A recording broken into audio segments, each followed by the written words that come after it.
Kami pong mga may tungkulin at mga kapatid ay taos-pusong bumabati sa ating pinakamamahal na tagapamahalang pangkalahatan, ang kapatid na Eduardo V. Manalo ng Happy 110th Anniversary po! Purihin ang Panginoong Diyos!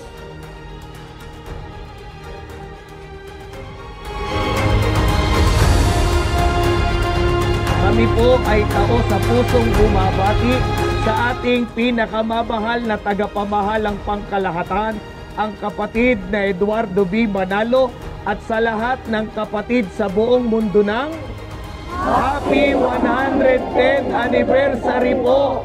Purihin ang Panginoong Diyos!